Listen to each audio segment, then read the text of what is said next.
সবাইকে স্বাগত জানাচ্ছি। আমি ফিরোজ তোহা। শুরুতেই সংবাদ শিরোনাম। পুরোপুরি ইরান ইসরায়েল পাল্টাপাল্টি হামলা চলছে। মুহুর্মুহুর ক্ষেপণাস্ত্র হামলায় ইসরায়েলের সব তছনছ হয়ে যাচ্ছে।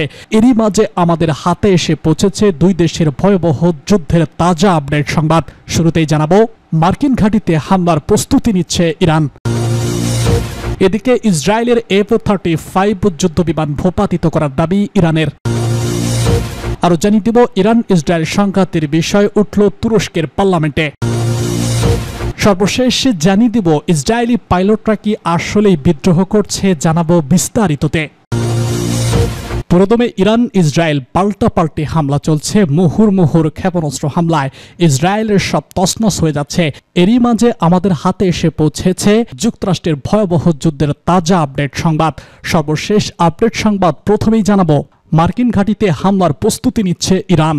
যুক্তরাষ্ট্রের মধ্যপ্রাচ্য অবস্থিত মার্কিন ঘাঁটিতে হামলার প্রস্তুতি নিচ্ছে ইরান। এসব ঘাঁটিতে হামলার জন্য মিসাইল ও অন্যান্য সামরিক সরঞ্জাম প্রস্তুত করছে দেশটি। বুধবার গণমাধ্যম নিউ ইয়র্ক টাইমসের এক প্রতিবেদনে এসব তথ্য জানানো হয়েছে। গোয়েন্দা তথ্যের ভিত্তিতে মার্কিন কর্মকর্তারা জানান, ইরান যুক্তরাষ্ট্রের মধ্যপ্রাচ্যে অবস্থিত মার্কিন ঘাঁটিতে হামলার জন্য মিসাইল এবং অন্যান্য সামরিক সরঞ্জাম প্রস্তুত করছে। এই প্রস্তুতি ইসরায়েলের সঙ্গে চলমান সংঘাতে যুক্তরাষ্ট্রের সম্ভাব্য অংশগ্রহণের পরিপ্রেক্ষিতে নেওয়া হচ্ছে।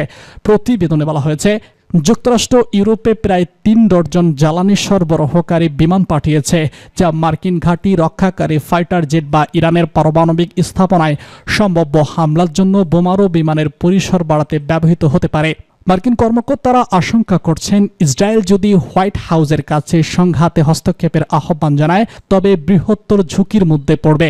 ইরানের গুরুত্বপূর্ণ পারমাণবিক স্থাপনা ফোর্ডোতে যুক্তরাষ্ট্র যদি হামলায় অংশ নেয়, তবে ইরান সমর্থিত হুতি বিদ্রোহীরা লোহিত সাগরে জাহাজে হামলা পুনরায় শুরু করতে পারে। এছাড়া ইরাক এবং সিরিয়া ইরান সমর্থিত মিলিশিয়া মার্কিন ঘাঁটিতে হামলা চেষ্টা করতে পারে। কিছু সতর্কতা জানিয়েছেন, ইরান হরমুজ প্রণালীতে মাইন পুঁতে রেখে ফাঁদ পাততে শুরু করতে পারে। এটি মার্কিন যুদ্ধ জাহাজকে পারস্য উপসাগরে আটকে রাখার কৌশল হিসেবে ব্যবহৃত হতে পারে।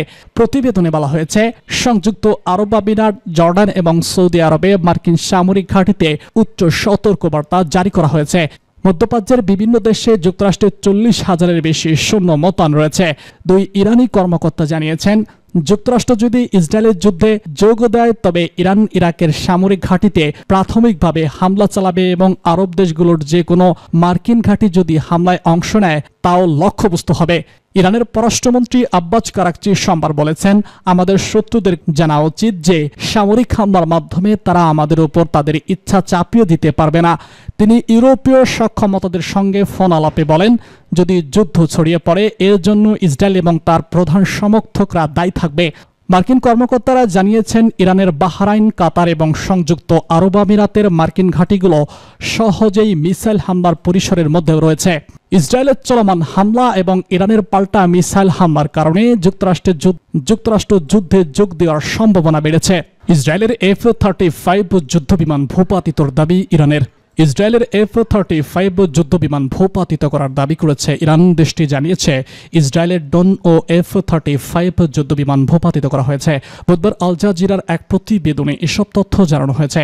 ইরানের রাষ্ট্রীয় সম্প্রচার মাধ্যম IRGC জানিয়েছে, ইরানি বাহিনী ইনসাফাহানে ইসরায়েলের একটি হারমিস ড্রোন ভূপাতিত করেছে। নজরদারির জন্য ব্যবহৃত এই মানববিহীন ড্রোনটির ধ্বংস অবশেষের ফুটেজও প্রকাশ করেছে তারা। অন্যদিকে ইরানের সংবাদ সংস্থা INA জানিয়েছে, ভারামিন শহরের জাভাবাদ এলাকায় ইরানি বাহিনী একটি ইসরায়েলি F-35 যুদ্ধবিমান ধ্বংস করেছে। তবে এ বিষয়ে ইসরায়েলের পক্ষ থেকে তাৎক্ষণিকভাবে কোনো মন্তব্য পাওয়া যায়নি। এর আগে বুধবার ইসরায়েলের সামরিক বাহিনী জানায়, ইরানে রাতভর অভিযান চালানো হয়েছে। 50টিরও বেশি জেট দিয়ে এই অভিযান চালানো হয়। এসব তেহরানের একটি ইরানি সেন্ট্রিফিউজ উৎপাদন কেন্দ্র এবং বেশ কয়েকটি অস্ত্র কারখানায় হামলা করে। ইসরায়েল প্রতিরক্ষা বাহিনী IDF আরও জানিয়েছে, তেহরানের সেন্ট্রিফিউজ উৎপাদন কেন্দ্রটি ইরান পারমাণবিক অস্ত্র তৈরির উদ্দেশ্যে ইউরেনিয়াম সমৃদ্ধকরণের পরিধি এবং হার বাড়ানোর জন্য ব্যবহার করছিল।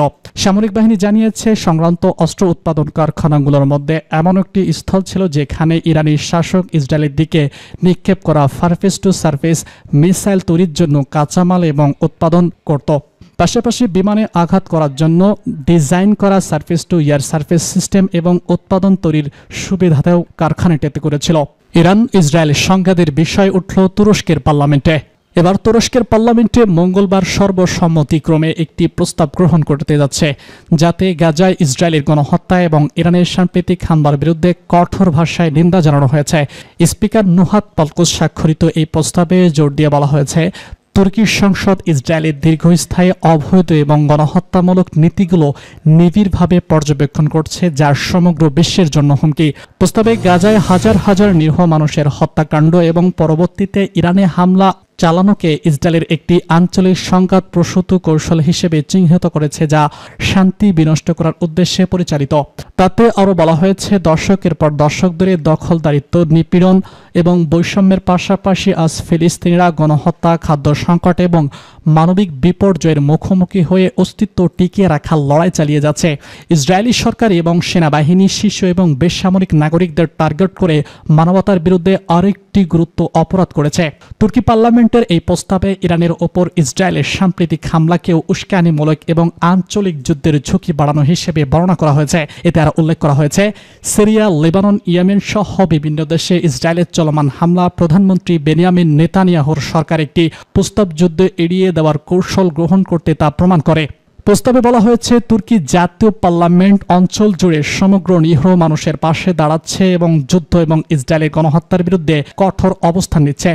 নেতানিয়াহু তার সরকারের কয়েক ডজন সদস্যদের বিরুদ্ধে দেশীয় এবং আন্তর্জাতিক আদালতে চলমান বিচার প্রক্রিয়ার প্রসঙ্গে টেনে তুর্কি সংবাদ সম্মেলনে তুর্কি সংসদে বলেছে, এই সরকারকে গণহত্যাকারী হিসেবে স্বীকৃতি দেওয়াটা এখন সময়ের ব্যাপার মাত্র। তুর্কি পার্লামেন্টে আন্তর্জাতিক সম্প্রদায় ও সংস্থার প্রতি আহ্বান জানিয়ে বলেছে, ইসরায়েলের আগ্রাসনের মুখে যারা এখনও নীরব, তাদের আন্তর্জাতিক আইন এবং কূটনীতির ভিত্তিতে দায়িত্বশীল ভূমিকা নিতে হবে। আমরা শান্তি ও মানব জীবনকে অগ্রাধিকার দিয়ে একটি স্থায়ী সমাধানের জন্য কাজ চালিয়ে যাব।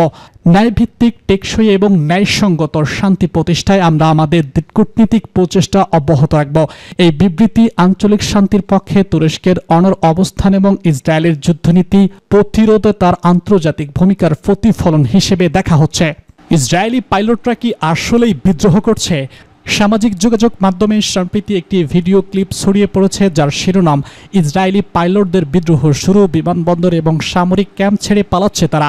অনেকটাই দাবি করছেন ভিডিওটি চলমান ইরান ইসরায়েল উত্তেজনার পটভূমিতে ইসরায়েলের অভ্যন্তরে বিশৃঙ্খলার প্রমাণ।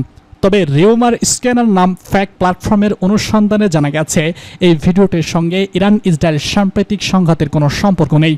ভিডিওটি মূলত ধারণা করা হচ্ছে 2024 সালের 6 নভেম্বর ইসরায়েলের একটি বিক্ষোভ চলাকালে। এতে দেখা যায়, ইসরায়েলের আয়রন ডাউন মহড়াকে আগুন নেভানো ফায়ারিং স্কোয়াডের হাতে এগিয়ে যাচ্ছে সীমান্তে পুলিশের সদস্যরা, আর পেছনে রয়েছে শত শত বিক্ষোভকারী। ওই ভিডিওর প্রথম প্রকাশ করেন সাংবাদিক বার লোপেন তার এক্স টুইটার অ্যাকাউন্টে। ভিডিওর ক্যাপশনে বলা হয়, বিক্ষোভকারীদের কয়েকজনের সঙ্গে মুখ ঢাকা এক কর্মকর্তার বাকবিতণ্ডা হয় এবং পুলিশ আগুন নেভানোর চেষ্টা করে। পরে লিভনোতাপ নামক একটি ওয়েবসাইটে ভিডিওটির সত্যতা নিশ্চিত করে প্রতিবেদন প্রকাশ করা হয়। সেখানে স্পষ্ট উল্লেখ ছিল, এটি একটি বিক্ষোভ চলাকালে ধারণকৃত দৃশ্য। পাইলটদের কোনো বিদ্রোহ বা ক্যাম্প ছাড়ার ঘটনার সঙ্গে এর কোনো যোগাযোগ নেই। ফলে ইসরায়েলি পাইলটদের বিদ্রোহ ও পালিয়ে যাওয়ার দাবি সংবলিত ভিডিওটি আসলে পুরোপুরি একটি বিক্ষোভের দৃশ্য, যা ভুল তথ্য ছড়াতে ব্যবহৃত হয়েছে। বাস্তবে ভিডিওটির সঙ্গে সাম্প্রতিক যুদ্ধ পরিস্থিতির কোনো সম্পর্ক নেই।